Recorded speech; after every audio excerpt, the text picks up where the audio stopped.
इस वीडियो में हम chapter 1 electric charges and fields का एग्जाम्पल नंबर 1.7 सॉल्व करेंगे। चलिए क्वेश्चन देखते हैं। Consider the charges Q, Q and minus Q placed at the vertices of an equilateral triangle as shown in figure.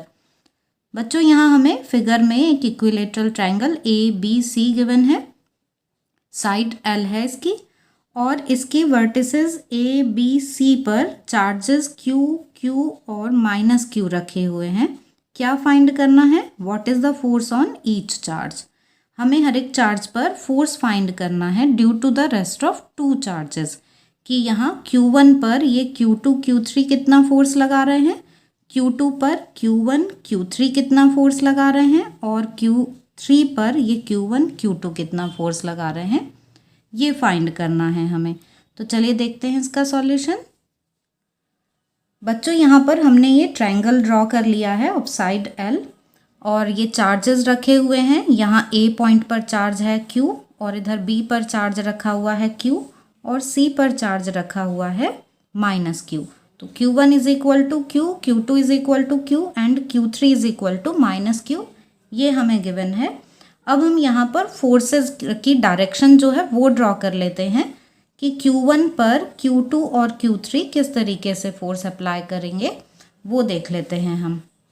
तो बच्चों यहाँ पर ये चार्ज Q है, ये भी चार्ज Q है, तो इनके बीच में क्या होगा? रिपल्शन। मीन्स Q2 जो है वो Q1 को इस डायरेक्शन में ऐसे रिपेल करेगा, तो जो फोर्स आएगा वो इस डायरेक्शन में आ जाएगा। मतलब ये जो फोर्स है इसको हम लिख सकते हैं F12। F12 क्यों लिखा हमने? Force on charge 1 due to charge 2, तो इसलिए हमने इसको F12 लिख लिया है। ऐसे ही अब इस Q1 पर ये Q3 फोर्स लगाएगा, और ये है माइनस चार्ज, ये है प्लस चार्ज, इसलिए क्या होगा? इनके बीच में अट्रैक्शन होगा। मीन्स ये वाला चार्ज इसको इस डायरेक्शन में अट्रैक्ट करेगा। तो ये हमने यहाँ पर F13 लिख लिया। F12 तो क्या था? 1 पर 2 ने जो फोर्स लगाया है, और यहाँ पर 1 पर 3 ने जो फोर्स लगाया है ये वो है। इक्विलेटरल ट्रायंगल है ये बच्चों, मीन्स ये एंगल जो है ये 60 डिग्री का है, ये सभी एंगल 60 डिग्री के हैं, तो इसलिए यहाँ पर जो एंगल बनेगा वो कितना होगा? 120 डिग्री का।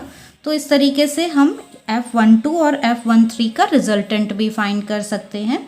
हम यहाँ पर ये देख सकते हैं कि A B के बीच में जो फोर्स लग रही है वो A C के बीच में लगने वाले फोर्स के इक्वल होगी मैग्नीट्यूड्स में, सिर्फ डायरेक्शन का डिफरेंस है। इक्वल क्यों है? क्योंकि चार्जेस के मैग्नीट्यूड्स जो हैं वो सेम है और डिस्टेंस सेम है। बस फ़र्क क्या है? ये माइनस है और ये चार्जेस प्लस हैं, तो यहाँ पर अट्रैक्शन हो रहा है और यहाँ पर रिपल्शन। सिर्फ इसका ही फ़र्क है, बाकी मैग्नीट्यूड सेम होंगे। तो इसलिए F12 की जो वैल्यू है वो F13 की वैल्यू के इक्वल आएगी। तो उनका रिजल्टेंट है बच्चों, उसको हम पैरेललोग्राम लॉ से फाइंड कर सकते हैं। ये ऐसे हम यहाँ पर बनाएंगे तो ये रिजल्टेंट आ जाएगा यहाँ पर, और इसको हम लिख ले रहे हैं F1। ठीक है, तो ये F1 जो है वो F1 आ गई चार्ज Q1 पर नेट फोर्स। तो ये net force due to Q3 and Q2 ये आ गए हैं यहाँ पर, और हमको पता है कि ये इक्वल है मैग्नीट्यूड्स में, इसलिए ये 60 डिग्री पर होगा। जो मैग्नीट्यूड होगा F1 का वो F12 और F3 के इक्वल होगा। ये इस प्रॉपर्टी से हम देख ही चुके हैं कि 120 डिग्री पर हैं ये वेक्टर्स, इसलिए। और अभी हम इसको कैलकुलेट भी करके देख लेंगे। अब सिमिलरली हम यहाँ पर देखते हैं कि ये B पॉइंट पर जो चार्ज रखा हुआ है Q2, उस पर Q1 और Q3 कितना फोर्स लगा रहे हैं वो देख लेते हैं। तो Q2 पर Q1 जो फोर्स लगाएगा वो हम देख सकते हैं कि रिपल्शन होगा और इस डायरेक्शन में होगा।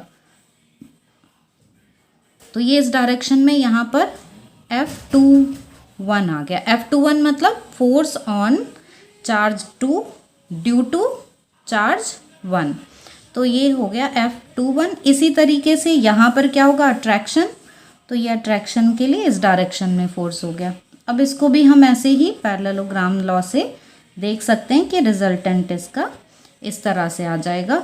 और ये जो है फोर्स ये कौन सा हो गया? 2 पर 3 की वजह से लगने वाला फोर्स, तो ये F23 हो गया। और यहाँ हम इसको मान लेते हैं कि नेट फोर्स ऑन चार्ज 2। तो यहाँ पर ये F2 आ गया, ये F1 और ये F2 की वैल्यू आ गई है। अब यहाँ देखते हैं हम कि चार्ज Q3 पर Q1 और Q2 किस तरीके से फोर्स लगाएंगे। तो बच्चों यहाँ पर ये माइनस है, ये प्लस है, मीन्स फोर्स ऑफ अट्रैक्शन होगा, तो ये इस डायरेक्शन में अट्रैक्ट करेगा Q3 को। ऐसे ही ये चार्ज Q2 जो है वो भी Q3 को इधर अट्रैक्ट करेगा।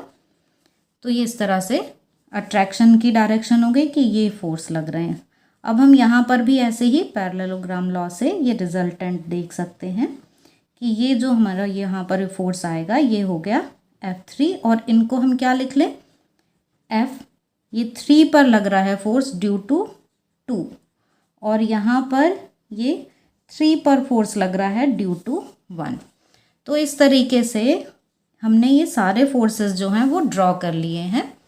ये आपको समझ में आ गए होंगे। अब हम इनकी वैल्यूज़ फाइंड कर लेंगे। तो पहले हम देखेंगे कि यहाँ पर जो पॉइंट ए पर चार्ज रखा है उस पर जो ये फोर्स लग रही है F1 की वैल्यू कितनी आएगी, पहले हम ये फाइंड कर लेते हैं। तो पहले हम देखते हैं एट पॉइंट ए पॉइंट पर जो चार्ज Q1 रखा है इस पर फोर्स फाइंड कर लेते हैं हम। तो यहाँ हम देख रहे हैं कि फोर्स की वैल्यू कितनी है F1, और ये F1 वेक्टर सम से किसके इक्वल होगा, F12 प्लस F13 के इक्वल होगा। और हम यहाँ पर ये भी देख चुके हैं कि मैग्नीट्यूड वाइज ये F12 F3 के इक्वल है। ठीक है, तो यहाँ हम लिख देंगे कि F12 का जो मैग्नीट्यूड है वो इक्वल है F13 के मैग्नीट्यूड के, and theta is equal to 120 degree. ठीक, यहाँ पर ये जो एंगल है इन दोनों के बीच में ये कितना है, 120 डिग्री। और जब ऐसी कंडीशन होती है कि दो वेक्टर एक दूसरे के इक्वल मैग्नीट्यूड के होते हैं और एंगल जो है वो 120 डिग्री होता है, तो उस कंडीशन में जो रिजल्टेंट है मीन्स F1 का मैग्नीट्यूड जो है वो इक्वल आ जाएगा फिर इनके दोनों वेक्टर्स के। ठीक, यहाँ पे लिख देते हैं हम, इसलिए ऐसा होगा, ये हमने प्रॉपर्टी यूज़ कर ली है। और ये हम कैलकुलेट करके भी देख सकते हैं कि इक्वल ही आता है ये जब थीटा 120 डिग्री होता है। तो अब हम यहाँ पर F12 और F13 की वैल्यू जो है वो फाइंड कर सकते हैं कूलम्ब्स लॉ से। तो चार्जेस हैं हमारे पास Q, और ऐसे यहाँ पर देखें तो Q माइनस Q है, तो हम सिर्फ मैग्नीट्यूड की बात कर रहे हैं, इसलिए हम यहाँ Q square upon L square ऐसे लिख देंगे। ठीक है, ये हमने कूलम्ब्स लॉ अप्लाई कर दिया है, और ये तीनों ही इसके इक्वल हैं, Q square upon L square के, इसको हम मान लेते हैं कि ये कोई फोर्स है F। अब हम डायरेक्शन देखें कि F1 की डायरेक्शन क्या होगी, तो उसको और लिख लेते हैं हम, and the direction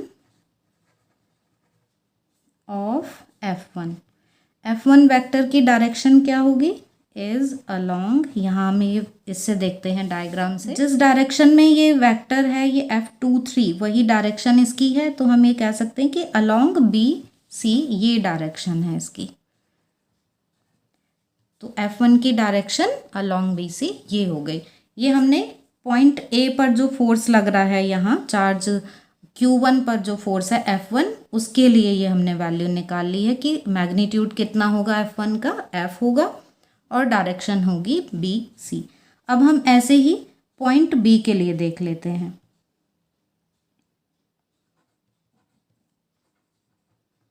at point B point के लिए बच्चों बिल्कुल ऐसा ही है कि F23 का जो मैग्नीट्यूड है वो F21 के मैग्नीट्यूड के इक्वल होगा, और यहाँ पर भी ये एंगल कितना है, 120 डिग्री है, इसलिए जो F2 का मैग्नीट्यूड है वो भी इनके इक्वल ही होगा। तो यहाँ पॉइंट B पर हम देखें तो जो F2 है, F2 is the resultant of F21 plus F23। ठीक, इस तरीके से हम लिख सकते हैं। और अब मैग्नीट्यूड वाइज देखें तो थीटा यहाँ पर 120 डिग्री है, इसलिए इन तीनों का मैग्नीट्यूड जो है वो सेम रहेगा। तो F23 F3 का जो मैग्नीट्यूड है वो इक्वल है F21 के मैग्नीट्यूड के, and theta is equal to 120 degree. Therefore इसलिए क्या होगा यहाँ पर, ये F2 भी इसके इक्वल ही आ जाएगा। F2 का जो मैग्नीट्यूड है वो F21 के मैग्नीट्यूड के और F23 के मैग्नीट्यूड के इक्वल आ जाएगा।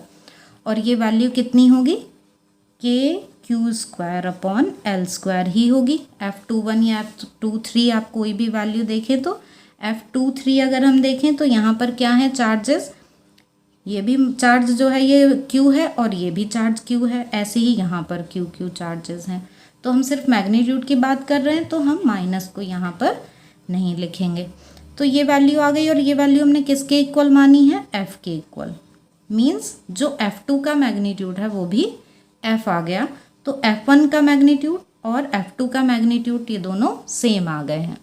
अब हम फाइंड करते हैं यहाँ C पर कितना फोर्स लग रहा है। पहले हम इसकी डायरेक्शन और लिख लेते हैं कि जो F2 की डायरेक्शन है वो क्या होगी। तो F2 की डायरेक्शन देख लेते हैं। F2 की डायरेक्शन आप देख रहे हैं कि AC के अलॉन्ग है, and direction of F2 is along AC। ठीक, अब हम फाइंड कर लेते हैं फोर्स इस पर, C पॉइंट पर फाइंड कर लेते हैं।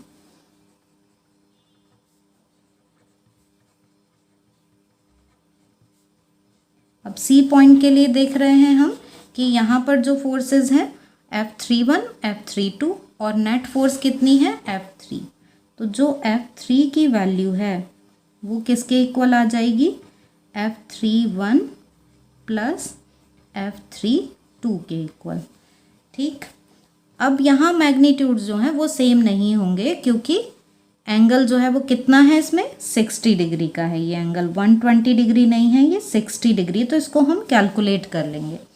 तो यहाँ पर हम F3 फाइंड कर लेते हैं, लेकिन उससे पहले इनके मैग्नीट्यूड्स देखें कि कितने होंगे। तो जो F31 का मैग्नीट्यूड है बच्चों वो भी यही आएगा, KQ²/L, और इसका F32 का मैग्नीट्यूड भी यही आ जाएगा, KQ²/L² आएगा, सॉरी। तो ये आ गया, ठीक है ना। 3 यहाँ पर हम देख सकते हैं कि इनके बीच में लगने वाला फोर्स इनके बीच में लगने वाले फोर्स के इक्वल होगा, और कूलम्ब्स लॉ से ये वैल्यू आएगी। और ये जो वैल्यूज़ हैं ये क्या है, F है। ये मीन्स ये जो F31 है ये इक्वल है F32 के मैग्नीट्यूड में, और इसको हम F लिख लेंगे क्योंकि ये F के ही इक्वल है। अब हम फाइंड कर लेते हैं F3 की वैल्यू। तो F3 का मैग्नीट्यूड हम फाइंड करेंगे इस फॉर्मूले से, F31 का स्क्वायर F32 का स्क्वायर प्लस 2 F31 F32, और यहाँ हम क्या लिखेंगे, कॉस थीटा, और थीटा की वैल्यू कितनी है, 60 डिग्री। तो यहाँ पर हम रख देंगे ये 60 डिग्री। यहाँ हम लिख देते हैं कि theta is equal to 60 degree है ये। तो हमने यहाँ पर थीटा की वैल्यू 60 डिग्री रख ली। अब और वैल्यूज़ भी रख लेते हैं हम। F31 और F32 ये क्या है, F है। तो F² plus F² plus 2F into F, और यहाँ cos 60 की वैल्यू क्या होती है, 1/2, ये रख ली हमने। तो ये 2 से 2 कैंसिल हो गया। अब यहाँ आ गया हमारे पास ये F² और F², 2F², और यहाँ पर ये F²। तो इस तरह से ये आ गया √3F²। ये F3 का मैग्नीट्यूड आ गया है हमारे पास, F3 is equal to √3F। ये वैल्यू आ गई है मैग्नीट्यूड में F3 की।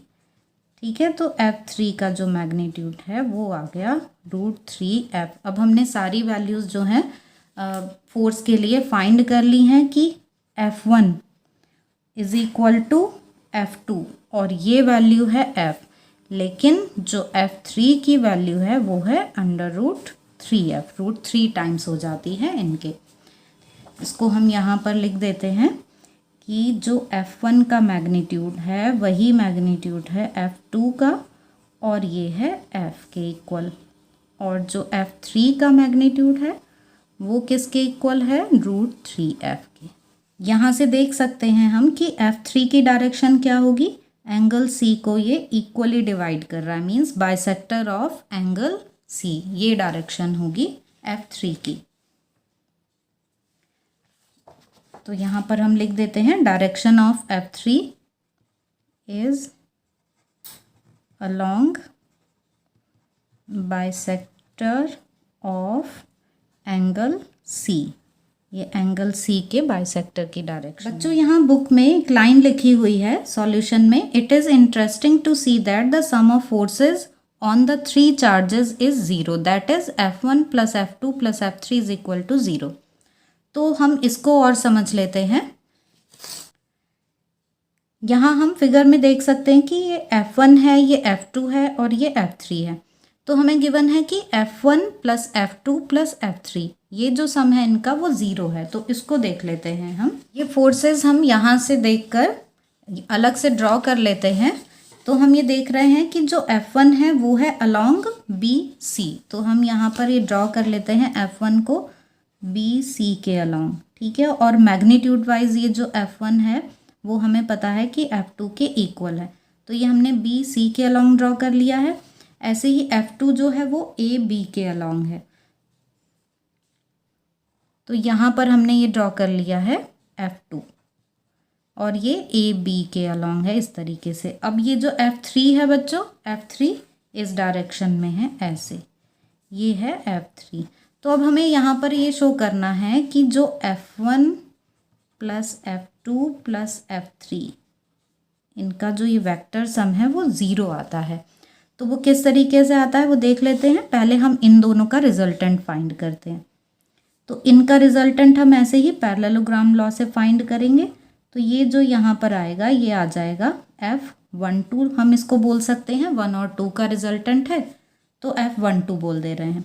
F12 की वैल्यू अगर F3 की वैल्यू के इक्वल आ जाती है तो ये जस्ट इक्वल एंड अपोजिट है, इसलिए इनका सम क्या आ जाएगा 0, तो ये भी 0 आ जाएगा। तो यहाँ F12 की वैल्यू हम फाइंड कर लेते हैं।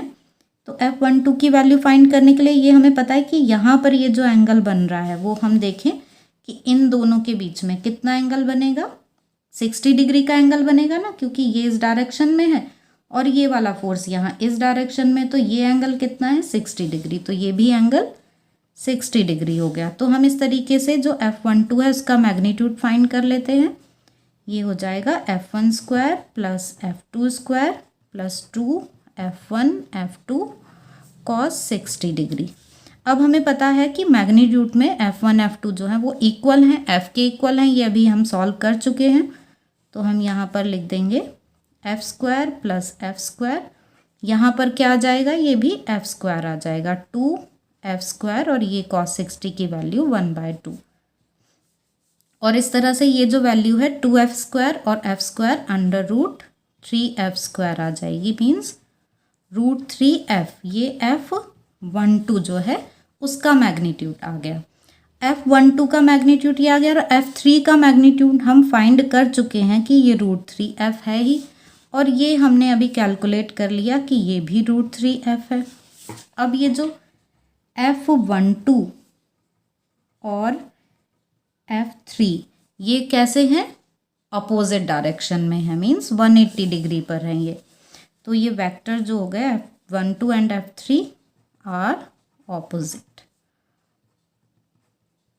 एंड इक्वल, इक्वल मैग्नीट्यूड में है और डायरेक्शन अपोजिट है, इसलिए F12 प्लस F3 जो है वो क्या आ जाएगा, 0 आ जाएगा।